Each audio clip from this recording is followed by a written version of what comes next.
இப்ப இதோட ப்ரொசீஜர் நம்ம டீட்டெயில்டா பார்ப்போம். இது வந்து ஆக்சுவலி நான் வந்து ஒரு காமனான ஒரு ப்ரொசீஜர் உங்களுக்கு ஈஸியா புரியறதுக்காக வந்து நான் எக்ஸ்ப்ளைன் பண்ணியிருக்கேன். இத விட இன்னும் நெறைய ஸ்டெப்ஸ் எல்லாம் வந்து உள்ள வந்து மைன்யூட்டா இருக்கும். ஜஸ்ட் ஒரு காமனா அந்த 16 ஸ்டெப் நீங்க வந்து ஒரு ஒரு அனிமல் செல் கல்ச்சர் அப்டின்னா அந்த 16 ஸ்டெப் வந்து ரொம்ப முக்கியம். ஓகே. ஸோ ஆரம்பத்துல நம்ம வருவோம். இத அப்படியே நீங்க ஒரு கதை மாரி விசுவலைஸ் பண்ணீங்க அப்படின்னா, உங்களுக்கு வந்து ஈஸியா வந்து ஞாபகம் வச்சுக்கலாம். ஃபர்ஸ்ட் வந்து ஐசோலேஷன் அண்ட் டிசெக்ஷன். ஸோ இப்போ ஒரு ஆர்கானிசம் ஒரு எலிய வந்து எடுக்கிறோம். என்ன பொறுத்தவரைக்கும் நான் ஒரு ஒரு புதுசா ஒரு ட்ரக் கண்டுபிடிச்சிருக்கேன். ஹார்ட் ப்ராப்ளம் எல்லாம் சரி பண்ற மாரி. அத வந்து நான் டெஸ்ட் பண்றதுக்காக நான் இந்த இந்த அனிமல் செல் கல்ச்சர் வந்து பண்ண போறேன். இப்ப எடுத்தோனே நான் ஹார்ட்க்குள்ள இன்ஜெக்ட் பண்ணேன்னா, அது எப்படி வொர்க் ஆகுது அதெல்லாம் எனக்கு தெரியாது. ஸோ அந்த ஹார்ட்ல இருக்க செல்ஸ் எல்லாம் நான் வந்து கல்ச்சர் பண்ணேன் அப்படின்னா, எனக்கு வந்து அந்த மருந்த போட்டு நான் வந்து கண்டுபிடிச்சுக்குவேன். எப்படி இந்த மருந்து வேலை பார்க்குது அப்படின்னு சொல்லிட்டு. ஸோ அதுதான் இப்போதைக்கு மோட்டோ. இப்போ என்னோட ப்ரொசீஜர வந்து நான் இது பண்றேன். ஸோ என்ன பண்றேன் அப்படின்னா, first isolation and dissection. Isolate the tissue from organism and dissect the tissue. So வந்து ஒரு ஒரு எலிய வந்து எடுத்துக்கிறேன். எடுத்து அதோட ஹார்ட்ட வந்து தனியா எடுத்து, அதுல இருக்க டிஷ்யூ வந்து பிச்சு டைசெக்ட் பண்ணிக்கிறேன். ஸோ எவ்வளோ க்ரூயலா பேசுறேன்னு நீங்க நினைக்க வேணாம். இப்படி தான் வந்து ரிசர்ச்லாம் வந்து நடக்குது. ஸோ ரின்சிங் செகண்ட் ஸ்டெப் வந்து rinsing. Store it in ice cold PBS. PBS அப்படின்னா நீங்க பிரியா பவானி சங்கர் அப்படின்னு நினைச்சுக்க கூடாது. பிபிஎஸ் அப்படின்னா வந்து பாஸ்பேட் பஃபர் சொல்யூஷன். ஸோ இல்லன்னா பாஸ்பேட் பஃபர் சலைன் அப்படின்னு வந்து சொல்லுவாங்க. இது வந்து நம்ம அந்த அந்த டிஷ்யூ வந்து எடுத்தோனே வந்து சாகாம இருக்கிறதுக்கு. ஏன்னா நம்ம இப்போ யோசிச்சு பாருங்க உயிரோட இருக்கு. அத கொன்னு அதுல இருக்க டிஷ்யூ எடுக்கணும் அப்படின்னா அந்த செல்ஸ் வந்து சீக்கிரம் செத்து போயிரும். ஸோ அதோட என்விரான்மென்ட் வந்து மெயின்டெயின் பண்றதுக்கு அதோட பிஹெச் அதோட அந்த அட்மாஸ்பியரை மெயின்டெயின் பண்றதுக்காக நம்ம இந்த பிபிஎஸ் ஐஸ் கோல்டு பிபிஎஸ்ல வந்து ஸ்டோர் பண்றோம். ஃபர்ஸ்ட் அத வச்சு வாஷ் பண்ணிட்டு அத வச்சு ஸ்டோர் பண்றோம். அடுத்து வந்து ஸ்டெரிலைசேஷன். ஸோ நம்ம எந்த ஏரியால வொர்க் பண்ண போறோமோ, அத வந்து நல்லா ஸ்டெரைலா, கிளீனா வந்து வச்சுக்கணும். ஏன்னா அனிமல் செல் கல்ச்சர் பொறுத்தவரைக்கும் எல்லாமே ரொம்ப எக்ஸ்பென்சிவ். அது மட்டும் இல்லாம அது வந்து ரொம்ப டீடியஸான ஒரு ப்ராசஸ். நம்ம ஈஸியா கூட பாக்டீரியா வளர்ந்துரும். ஆனா ஒரு செல்லு வளர்றன்றது ரொம்ப கஷ்டமான விஷயம். அது ஈஸியா கன்டாமினேட் ஆயிருச்சு. மத்த பாக்டீரியா வந்து அந்த செல்ல அழிச்சிருச்சுன்னா ரொம்ப பெரிய கஷ்டமாயிரும். அதனால ரொம்ப ஸ்டெரைலா, ரொம்ப கிளீனா வச்சிருப்பாங்க. நீங்க எந்த லேப் போனாலும் அனிமல் செல் கல்ச்சர் லேப் மட்டும் ரொம்ப தனியா, ரொம்ப ஸ்பெசிஃபிக்கா வந்து பயங்கரமா வந்து வச்சிருப்பாங்க. ஓகே. So sterilization. ஸ்டெரைல் தான் வொர்க் ஏரியா. அடுத்து வந்து ட்ரிப்சனைசேஷன். ஸோ நம்மளோட அந்த பிவிஎஸ்ல ஸ்டோர் பண்ணியிருக்க அந்த டிஷ்யூ எடுத்து ட்ரிப்சின் சொல்யூஷனுக்குள்ள வந்து முக்குறோம். ஸோ ட்ரிப்சின் சொல்யூஷன் ஆட் பண்றோம். ஆட் பண்ணும்போது என்ன ஆகும் அப்டின்னா, நம்மளோட டிஷ்யூல வந்து செல்ஸ் எல்லாம் அப்படியே ஒட்டி ஒண்ணொன்னா கூட கலந்து வந்து இருக்கும்ல. அது எல்லாமே டிசோசியேட் ஆக ஆரம்பிச்சுரும். தனித்தனியா வந்து பிரிய ஆரம்பிச்சுரும். ஏன்னா ட்ரிப்சினுக்கு வந்து ஆக்டிவிட்டி வந்து இருக்கு. அந்த செல்ஸ் எல்லாத்தையும் பிரிக்கிற ஆக்டிவிட்டி. ஸோ என்ன பண்ணுவோம் அப்டின்னா, இந்த மாரி செல்ஸ் எல்லாம் தனித்தனியா வந்தக்கப்புறம், இது நம்ம ட்ரிப்சின் ஆட் பண்ணோனே இந்த செல்ஸ் எல்லாம் வந்து பிரியாது. அடுத்து இந்த ட்ரிப்சின் ஆட் பண்ணி இன்குபேட் பண்ணி வந்து வைக்கிறோம். ஸோ 37 டிகிரி செல்சியஸ்ல இன்குபேட் பண்ணக்கப்புறம், இந்த ட்ரிப்சின் எல்லாம் ஆக்ட் பண்ணி செல்ஸ் எல்லாம் நமக்கு தனித்தனியா வந்துரும். Cell suspension pipette vigorously to create cell suspension. ஈஸியா நம்மனால ஒரு டிஷ்யூ வந்து பிரிச்சிட முடியாது. ஸோ நெறைய பயங்கரமா பிப்பெட்டிங் பண்ணுவாங்க. பயங்கரமா ஒரு ஆக்சுவலி இந்த பார்த்தீங்கன்னா, ஒரு மெஷின் மாரி இருக்கும். இதுக்கு முன்னாடி இருக்கிற பிக்சர்ல வந்து நான் காமிச்சிருப்பேன். ஸோ பார்த்தீங்க அப்டின்னா, ஒரு கன் மாரி இருக்கும். அத வச்சு பயங்கரமா வந்து பிப்பெட் பண்ணும்போது, அப்படியே வேகமா அப்படியே அந்த டிஷ்யூ எல்லாம் பிச்சு கொஞ்சம் செல்ஸ் எல்லாம் நமக்கு தனித்தனியா வந்து வந்துரும். அடுத்து 7வது ஸ்டெப் பார்த்தோம் அப்டின்னா, செல் கவுண்டிங். ஸோ அந்த சொல்யூஷன் எடுத்துறோம். ஸோ அதில பார்த்தோம் அப்டின்னா, நமக்கு தனித்தனியா செல்ஸ் வந்து நம்ம கையில வந்து வந்துருச்சு. அத வந்து நம்ம செல் கவுண்டர்ல போட்டு, அதாவது ஹீமோசைட்டோமீட்டர் அப்டின்னு ஒரு மிஷின் வந்து இருக்கும். ஸோ அதில வச்சு, நம்ம எவ்வளோ செல்ஸ் இருக்கு இந்த சொல்யூஷன்ல. நம்ம நெறைய செல்ஸ் எடுத்துட்டோமா? இல்ல கம்மியா செல்ஸ் எடுத்திருக்கோமா? கம்மியா எடுத்திருந்தோம் அப்டின்னா, இன்னும் நம்ம ட்ரிப்சனைசேஷன் பண்ணி நமக்கு நெறைய செல்ஸ் வந்து எடுக்கணும் அப்டின்ற மாரி கால்குலேஷன் அதில நெறைய கால்குலேஷன் வந்து இருக்கும்.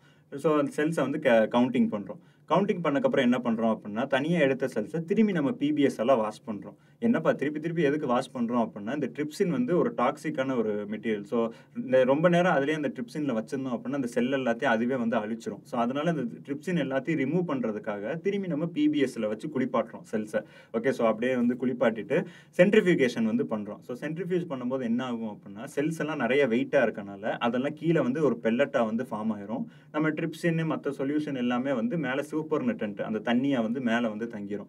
ஸோ அந்த சூப்பர் நட்டன்ட்ட டிஸ்கார்ட் பண்ணிட்டு, அடுத்து வந்து சீடிங். ஸோ இதுதான் ரொம்ப முக்கியமான விஷயம். நம்ம கல்ச்சர் மீடியா நம்மளோட டிஎம்இஎம் மீடியா அப்டின்னு சொல்லுவாங்க. இல்ல ஆர்பிஎம்ஐ மீடியா அப்டின்னு சொல்லுவாங்க. நம்மளோட அந்த அனிமல் செல் கல்ச்சர் மீடியாவ அந்த டியூப்ல வந்து ஊத்துறோம். ஸோ அந்த பெல்லட் இருக்கு. அந்த டியூப்ல வந்து ஊத்தி நல்லா சஸ்பெண்ட் வந்து பண்றோம். ஸோ இத தான் நம்ம சீடிங் அப்டின்னு சொல்லுவோம்.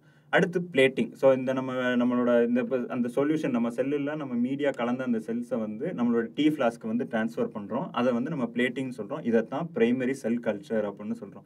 ஸோ யோசிச்சு பாருங்க ஒரு டிஷ்யூல இருந்து இவ்ளோ ஸ்டெப்ஸ்க்கு அப்புறம் தான் நமக்கு பிரைமரி செல் கல்ச்சரே வந்து கிடைக்குது. இத வந்து நம்ம இன்குபேட் பண்றோம். இன்குபேட் பண்ணும்போது என்ன ஆகும்? எதுல வந்து இன்குபேட் பண்றோம்? 37 டிகிரி செல்சியஸ். அது மட்டும் இல்லாம 5% CO2 இன்குபேட்டர். இந்த செல்ஸ் கல்ச்சர்ல வந்து CO2 இன்குபேட்டர்ன்னு தனியா வச்சிருப்போம். நம்ம நார்மல் இன்குபேட்டர்ல இருக்காது. CO2 இன்குபேட்டர்ன்னு ஒண்ணு தனியா வச்சிருப்போம். ஏன்னா அதுக்கு வந்து CO2வும் வந்து தேவை அப்டின்றனால. அப்போ வந்து நம்ம அந்த growth-அ வந்து மானிட்டர் பண்ணிட்டே இருப்போம். எப்படி மானிட்டர் பண்ணுவோம் அப்படின்னா, இன்வெர்ட்டட் மைக்ரோஸ்கோப்னு இருக்கும். பார்த்தீங்க அப்படின்னா, நம்ம மைக்ரோபயாலஜி யூஸ் பண்ற எல்லாமே வந்து ஒரு டிஃபரெண்டான ஒரு இதுல வந்து இருக்கும். நம்ம அங்க சப்கல்ச்சரிங் சொல்லுவோமா, இங்க பசாஜிங் அப்படின்னு சொல்லுவாங்க. இங்க வந்து அங்க நம்ம நார்மல் இன்குபேட்டர் யூஸ் பண்ணுவோமா, இங்க CO2 இன்குபேட்டர் யூஸ் பண்ணுவாங்க. அங்க வந்து நம்ம நார்மல் மைக்ரோஸ்கோப் யூஸ் பண்ணுவோமா, இங்க இன்வெர்ட்டட் மைக்ரோஸ்கோப் அப்படின்னு சொல்லுவாங்க. ஸோ என்ன அப்படின்னா, லென்ஸ் வந்து கீழ வந்து இருக்கும். லைட் சோர்ஸ் வந்து மேல இருக்கும். நமக்கு நார்மலா லைட் சோர்ஸ் கீழ இருக்கும். லென்ஸ் மேல இருக்கும்ல. ஆனா இந்த அப்படியே ஆப்போசிட்டா இன்வெர்ட்டடா வந்து இருக்கும். ஸோ இந்த மைக்ரோஸ்கோப்ல எவ்வளோ வந்து கன்ஃப்ளூயன்சி இருக்கு அப்படின்றத வந்து செக் பண்ணுவாங்க. ஓகே. ஸோ இப்ப நெறைய கன்ஃப்ளூயன்சி நல்லா நல்லா அது வந்து படர்ந்து வளர்ந்துருந்துச்சு அப்படின்னா, சூப்பர். நம்ம கரெக்ட்டா எல்லா ஸ்டெப்பும் வந்து செல் வந்து நல்லா வளர்ந்திருக்கு அப்படின்றது அர்த்தம். இதுக்கப்புறம் பசாஜிங் பண்ணுவாங்க. ஸோ அந்த செல்ஸ் வந்து ரொம்ப 100% 80, 90% கன்ஃப்ளூயன்ஸ் வந்தோனே, அதுலேருந்து இன்னொரு கல்ச்சர் மீடியம்க்கு வந்து ட்ரான்ஸ்ஃபர் பண்ணுவாங்க. ஸோ அந்த பசாஜிங்கிறது கிட்டத்தட்ட இதே ஸ்டெப்ஸ் தான் திருப்பி வந்து வரும்.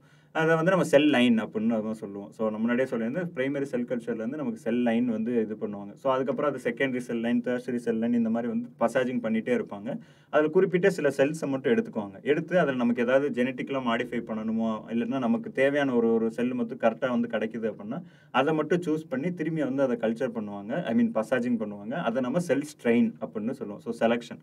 லாஸ்ட் வந்து ஸ்டோரிங். ஸோ எனக்கு தேவையான செல்ஸ் வந்து கிடைச்சிருச்சு. அந்த ஹார்ட்‌டுக்கு எப்படி இருக்கணுமோ, அதுக்கு தேவையான செல்ஸ் வந்து கிடைச்சிருச்சு. அதில நான் ட்ரக் எல்லாம் போட்டு எப்படி ஆக்ட் ஆகுதுன்றதெல்லாம் படிச்சுட்டேன். இப்ப அந்த செல்ல வந்து நான் ஸ்டோர் பண்ணி வைக்கணும். ஃபியூச்சர்ல நான் திருப்பி எனக்கு இந்த செல்லு தேவைன்னா, நான் ஒரு எலிய எடுத்து கொன்னு இந்த ஸ்டெப் எல்லாத்தையும் திரும்பி பண்ணிட்டு இருக்க முடியாது அப்படின்றனால, இத வந்து நம்ம பிரிசர்வேஷன் வந்து பண்ணுவோம். ஸோ லிக்விட் நைட்ரஜன்லயோ, இல்லன்னா மத்த கிரையோ புரொடெக்டன்ட் யூஸ் பண்ணி நம்ம நல்லா வந்து அந்த செல்ஸ வந்து ஃப்ரீஸ் பண்ணிருவோம். அப்ப அந்த செல்ஸ்ல வந்து எந்த மெட்டபாலிசமும் நடக்காதனால, அப்படியே அந்த செல்ஸ் வந்து ஸ்டோர் ஆயிட்டே இருக்கும். நமக்கு திரும்பி எப்ப தேவையோ, அந்த செல்ஸ வந்து திரும்பி அத ஹீட் பண்ணி அத தாயிங் அப்படின்னு சொல்லுவாங்க. தாயிங் அப்படின்னா வந்து ஃப்ரீஸ் ஆனத வந்து திருப்பி சூடாக்குறது. ஸோ அந்த மாரி சூடாக்குனா ரொம்ப ஹீட் பண்ண மாட்டாங்க. அத நார்மல் டெம்பரேச்சருக்கு வந்து கொண்டு வருவாங்க.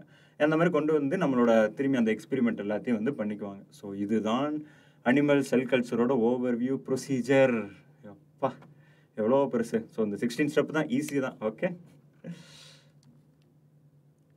இப்ப லாஸ்ட் இதோட அப்ளிகேஷன்ஸ் பார்த்தோம் அப்படின்னா, பயோமெடிக்கல் ரிசர்ச்ல நான் முன்னாடியே சொன்ன மாரி இந்த டிசீஸஸ் பத்தி படிக்கிறதுல நமக்கு வந்து இது ரொம்ப ஹெல்ப்ஃபுல்லா இருக்கும். அதே மாரி வைராலஜி. ஸோ வைரஸ வந்து நம்ம செல்லுல தான் வந்து கல்டிவேட் பண்ண முடியும். அதில தான் ஸ்டடி பண்ண முடியும். To study the viral replication, pathogenesis, development of antiviral drug இதுக்கெல்லாம் வந்து இந்த வைராலஜி வந்து இந்த அனிமல் செல் கல்ச்சர் வந்து யூஸ் ஆகுது. அதே மாரி drug discovery and vaccine production. நம்ம புதுசா ஏதாவது ட்ரக்க கண்டுபிடிக்கிறோம் அப்படின்னாலும், அத வந்து நம்ம மார்க்கெட்டைஸ் பண்ணணும். அதுக்கு வந்து இந்த செல்ஸ் எல்லாம் எப்படி ரியாக்ட் பண்ணுதுன்ற ஸ்டடி பண்றதுக்கு நமக்கு இந்த செல் கல்ச்சர் யூஸ் ஆகுது. வேக்சின் புரொடக்ஷனுக்கு. 4வது வந்து ஜெனடிக் இன்ஜினியரிங். ஸோ நான் இப்ப ஏதாவது ஒரு புதுசா ஏதாவது டிஎன்ஏ ஏதாவது கண்டுபிடிச்சிருக்கேன். அதில ஜெனடிக் மாடிஃபிகேஷன்லாம் பண்றது. இல்லன்னா சில புரோட்டீன் ரீகாம்பினன்ட் புரோட்டீன் வந்து கண்டுபிடிச்சிருக்கோம். அதோட தெரபெட்டிக் பர்ப்பஸ் எல்லாம் படிக்கணும் அப்படின்னா, நமக்கு வந்து இந்த அனிமல் செல் கல்ச்சர் வந்து யூஸ் பண்ணுவோம். அதே மாரி கேன்சர் ரிசர்ச் இதில வந்து நம்ம கேன்சர் செல் லைன்ஸ், ஹீரா செல் லைன்ஸ் அப்படின்னு சொல்லுவாங்க. அத பத்தி டீட்டெயிலா ஒரு வீடியோ வந்து போடுறேன். ஸோ அதுதான் வந்து இந்த கேன்சர் ஸ்டடீஸ்க்குலாம் நெறைய யூஸ் பண்ற ஒரு செல் லைன். ஸோ இந்த மாரி கேன்சர் பயாலஜில வந்து ரொம்ப ஹெல்ப்ஃபுல்லா இருக்கு. அப்புறம் stem cell research. So induced pluripotent stem cells அப்படின்னு வந்து சொல்லுவாங்க. ஸோ இதுலலாம் வந்து நம்ம செல் கல்ச்சர் தான் ரொம்ப முக்கியமானது வந்து. இப்ப ஆக்சுவலி ஒரு செல்லுல இருந்து ஒரு முழு ஹியூமனே வந்து நம்மள உருவாக்க முடியும். இப்ப ஒரு கை போச்சு அப்படின்னா, அந்த இன்னொரு அந்த மாரி நம்ம கை இந்த டிஷ்யூ ரீஜெனரேட்டிவ் சொல்லுவாங்க. நம்ம இவரு அமேசிங் ஸ்பைடர் மேன்ல வந்து அந்த டாக்டர் ஐயோ! அவர் பேர் என்ன? லிசார்ட்ன்னு ஒரு டாக்டர் லிசார்ட்ன்னு சொல்லுவாங்க. ஆனா அவர் பேர் வேற என்னவோ வரும். ஸோ அவர் வந்து இந்த செல் கல்ச்சர் மூலியமா தான் நான் ஒரு பல்லியா வந்து மாறிருவாரு. ஸோ இந்த மாரி விஷயங்கள்லாம் நம்ம வந்து பண்ணலாம். ஹைபர்டோமா டெக்னாலஜி. ஸோ நம்மளோட அனிமல் செல்லையும் நம்மளோட ஆன்டிபாடிஸும் வந்து ஃபியூஸ் பண்ணி நமக்கு வந்து இன்னும் நெறைய வந்து இந்த மோனோக்ளோனல் ஆன்டிபாடிஸ வந்து ப்ரொடியூஸ் பண்ணலாம். அதுக்கப்புறம் லாஸ்ட் வந்து மாலிகுலர் பயாலஜி வந்து நெறைய மாலிகுலர் பயாலஜி ஸ்டடீஸ்ல வந்து இப்போ ஒரு புரோட்டீன பத்தி நீங்க படிக்கணும். ஒரு செல்லுல வந்து இந்த புரோட்டீன் எப்படி போகுது அப்படின்னா, இப்ப அந்த புரோட்டீன மட்டும் ஒரு ஃப்ளூரசன்ட் டேக் போட்டு நீங்க இந்த செல்ல வந்து குரோ பண்ணீங்க அப்படின்னா, இந்த புரோட்டீன் எங்கெங்கெல்லாம் போகுது, என்னென்ன மெட்டபாலிசம்லாம் இருக்கு அப்படின்றத நீங்க டீட்டெயிலா வந்து படிச்சுக்கலாம். இத வந்து நம்ம வேற ஒரு பாக்டீரியாலயோ இல்ல வேற ஒரு அனிமல் மாடல்ல படிக்கிறத விட, இப்ப நம்ம ஹியூமன் அந்த புரோட்டீன வந்து நம்ம இன்னும் டீட்டெயில்டா வந்து படிக்கலாம். ஜீன் எக்ஸ்பிரஷன், செல் சிக்னலிங்லாம் படிக்கிறதுக்கு இந்த அனிமல் செல் கல்ச்சர் வந்து ரொம்ப ஹெல்ப்ஃபுல்லா இருக்கு. இந்த வீடியோ உங்களுக்கு பிடிச்சிருந்தா like, comment, share, subscribe and bell icon hit பண்ணிருங்க. அண்ட் திங்க் பயாலஜி திங்க் விஷனோட இன்ஸ்டாகிராம், ட்விட்டர், Facebook அந்த பேஜஸோட லிங்க் டிஸ்கிரிப்ஷன்ல இருக்கு. அதையும் ஃபாலோ பண்ணிருங்க. பாய்.